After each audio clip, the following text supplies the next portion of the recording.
Welcome to Sib Spot. Today's Reddit stories are from PettyRevenge. Story 1 is by Pasta Mark. I got a little girl in trouble on purpose. I have a 1-year-old son and we decided to go to the playground one day. On this day, a bunch of kids were there, among whom was a bratty 4-year-old or so girl who had a mean streak to her. My son, who didn't know any better, went close to her and she just tells him, "What are you doing here? You're not invited here." I agree I kinda didn't like my son being bullied, but I figured he doesn't understand these things yet, and I didn't want to be one of these sensitive helicopter parents who shield their kids from everything.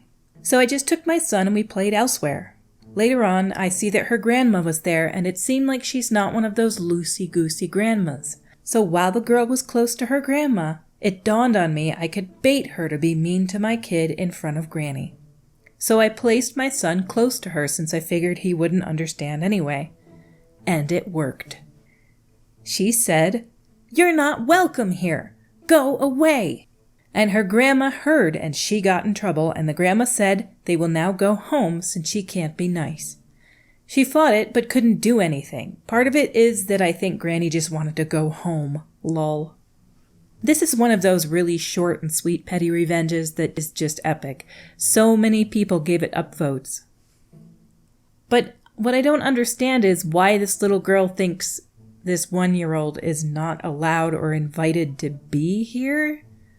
Where does she get the idea that people have to be invited to go to the playground or asked to go to the playground? Of course, asking for it to make sense for a kid to be nice is kind of unreasonable. They are kids. And a lot of them are just mean while being unprovoked. Down in the comments by Either Coconut, you did her a semi-favor.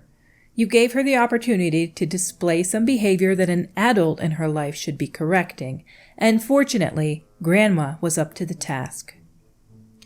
Under that by Leaky Bum.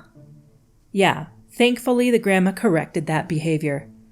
Seen too many parents and guardians get defensive and let their kids get away with almost anything. Those kids almost always turn out horribly. Down at the bottom by Light Speedius. Absolutely. Childhood is the time to be a jerk, to have tantrums, yell and scream at how unfair the world is. 'Cause that's how you get over it and no one cares. It's terrible seeing adults encounter disappointment for the first time. The damage they can do to themselves, their relationships, in their despair. 5-minute timeouts are much more effective than 5-year sentences. Our next story is by TK Logic TA. I took revenge on my employees for abusing my generosity. A bit of background information. I'm in my early 40s and opened my shop about 10 years ago.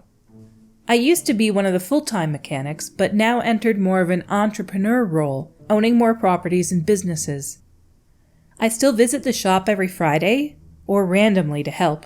I provide free coffee and snacks for everyone going to Sam's Club for those bulk chip variety boxes. I buy them at the beginning of the month and leave them in the shop. One month, by the 3rd week, I went to grab one but couldn't find any chips anywhere. The shop isn't big, like 4 to 5 workers, and I get like 8 boxes a month, and each box has 50 bags in them.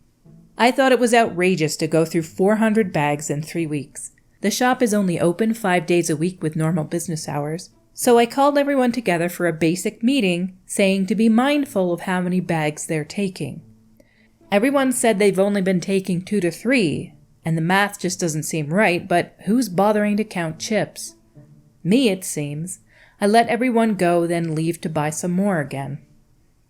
Then I encountered the same issue next month. I show them the math, and everyone says the same thing they said last month. I said that I believe someone or people are not being honest with me, and I don't like that.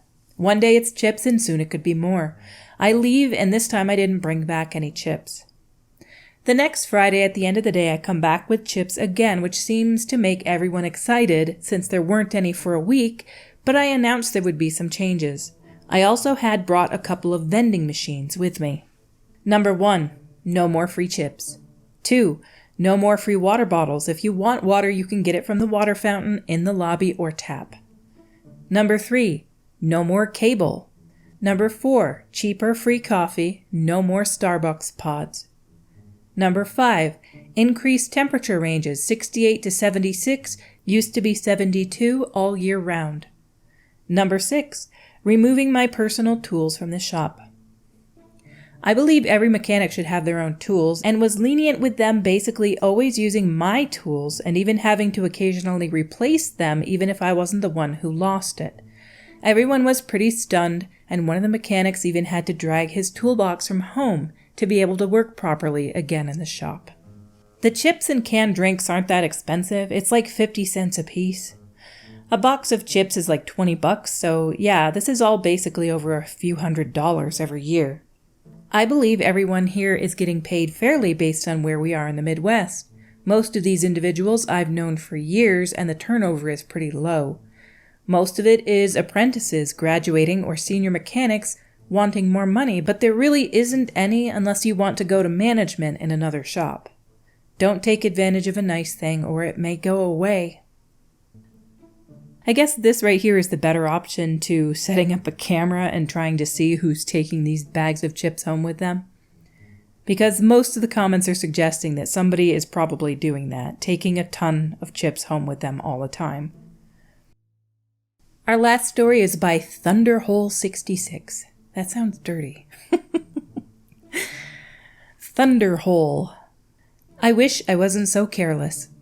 I used to bank with a small bank in the UK for years, advertised itself as a local bank with a real customer service ethos, and I never had cause to doubt it, until one day it became clear how awful they are. The issue itself was very small. I made a payment on the app for £20, and it told me I had failed and to do it again, so I did. The next day the payment went through twice. Not a problem, I thought, I'm sure they'll sort it out. Rang them up and explained, and they told me that the first payment had actually gone through, just post-dated to the next day. The helpful person told me this was the known error on their app and it happened all the time. So I was very surprised when they outright refused to refund me the money, claiming it was my fault for not checking future payments before doing it again. Things got worse when I asked to speak to a manager. This was the point when things became even more Kafkaesque. He, who was the single most useless person I've ever spoken to, he immediately told me he would not take the complaint because it was my fault. Only banks can't do this. They have to take my complaint. I told him this and he said fine, whatever, he'd send me a letter formally rejecting it, which he also can't do without investigating it. I told him this also, and he said there was no point in investigating it because it was obviously my fault, and if I didn't like it, I could take it to the ombudsman. When the deadlock letter turned up, it was an incoherent mess that didn't even address the issues I'd raised. I called the useless guy, and he said, and I quote, "Tell me what your complaint actually is then, and I'll send you another letter rejecting it." At this point, I started to write to the ombudsman, but then realized I'd already wasted over 2 hours on this and it wasn't worth my time for £20. So I moved my account to a proper bank that paid me £250 for the privilege. But I left the old account open and empty in case I needed it, obviously, and so I had to keep an active debit card. Only I found that I keep losing the darn thing.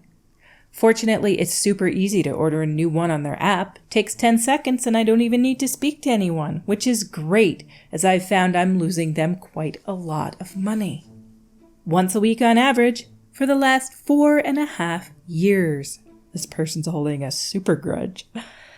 It's a real shame that I know from a previous job that it costs about £5 to replace a debit card, and so the 200-odd card replacements that I've needed over this period has cost my old bank over £1,000 on an inactive account with a zero balance. Here's hoping that I'm more careful in the future. Oh, that is some nuclear petty revenge right there. I can't believe this place says it's your fault, so we're just not gonna send you the money back. Where does this money go? You sent it to the business twice. But obviously this bank is absolutely atrocious. I'm surprised they didn't share the name of this bank. Even if this happened decades ago, this business should be known. You don't do something like that, even if it's £20. It's a matter of principle. Your app messed up. You admit the app has problems like this. It's a known error and it happens all the time. And then you say, but yeah, we're not going to give you the money back. Where did it go? Just into limbo forever? What a dirtbag bank this is. I really wish I knew which one it was. Anyway, our stories for today have come to a close. Until we meet again, have a marvelous day.